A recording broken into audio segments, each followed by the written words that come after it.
Bonjour à toutes et tous, je suis Sophie Taillé-Polian, vice-présidente du groupe Écolo et membre de Génération.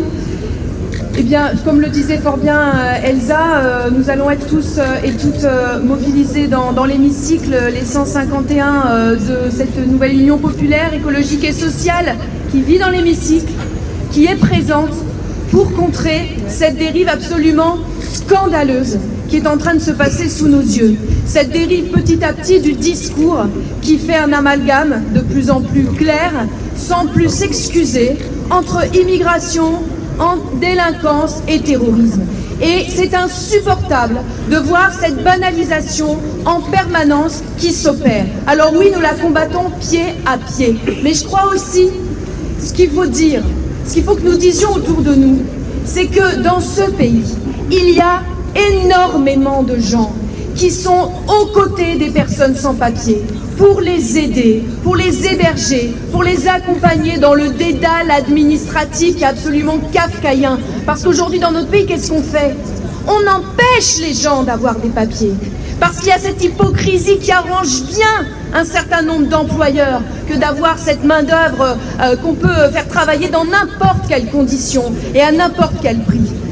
Donc aujourd'hui, il faut quand même qu'on arrête de se laisser finalement ensevelir par l'idée que nous, ici, nous serions minoritaires. Mais je ne crois pas. Moi, quand je vois en France tellement de personnes qui se mobilisent, tellement de personnes qui sont scandalisées par les discours qu'on entend. Donc oui, nous allons dans l'hémicycle faire entendre cette voix. Mais nous savons que malgré tout ce qui peut se dire dans tant et tant d'endroits, dans notre pays, la France, terre d'accueil, il y a énormément de citoyens et de citoyennes qui sont avec nous, à nos côtés sur ce combat. C'est cette voix qui, je crois, aujourd'hui, malgré tout ce qui peut se dire, est majoritaire dans notre pays, que nous allons porter dans l'hémicycle.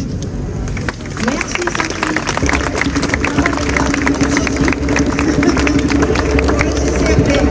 Sandrine Rousseau pour le groupe écologiste.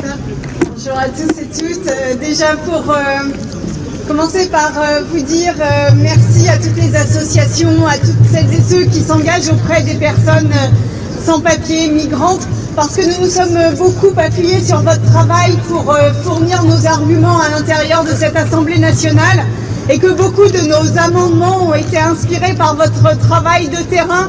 Donc je voudrais le dire parce que je sais combien vous le faites sans moyens, combien vous le faites sur le bénévolat, combien vous êtes surveillés, suspectés même d'être parmi celles et ceux qui contribuent au trafic d'êtres humains au travers de la migration. Donc merci à vous, je sais que ça n'est pas votre travail et c'est grâce à vous aussi qu'on a pu porter le combat et le débat à l'intérieur de l'hémicycle.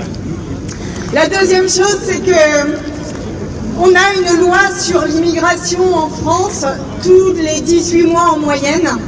Et en fait, dès qu'un gouvernement a une difficulté, dès qu'il n'a plus une assise suffisante, eh bien la réponse qu'il trouve, c'est de faire une loi sur l'immigration pour durcir les conditions d'immigration. Aujourd'hui se joue une bataille d'une ampleur particulière, puisque peut-être qu'aujourd'hui, là dans cet hémicycle, dans quelques heures, une motion de rejet préalable à l'étude de cette loi va être adoptée. Si la motion de rejet préalable est adoptée, ça veut dire qu'il n'y aura aucune espèce de débat sur la loi. Ça voudra dire que pour la première fois, nous mettrons en échec un gouvernement qui essaye de faire passer une loi sur l'immigration pour faire oublier qu'il est incapable de régler la question sociale, écologique et le mal-être dans la société, qui préfère pointer l'étranger plutôt que de regarder ses propres politiques. Ce soir donc, il peut se passer quelque chose, mais ça n'est pas sûr, ça n'est pas certain. Et si la motion de rejet préalable n'est pas votée, alors vous pourrez compter sur nous pour porter votre voix à l'intérieur de l'hémicycle, avec toute la force de conviction qui est la nôtre et toute la dureté des arguments que vous nous avez fournis. Non, nous ne laisserons pas stigmatiser les personnes étrangères, nous ne laisserons pas les discours racistes se répandre à l'intérieur de l'hémicycle, nous veillerons à ce que votre dignité soit respectée ici pour que vos droits dehors soient respectés aussi.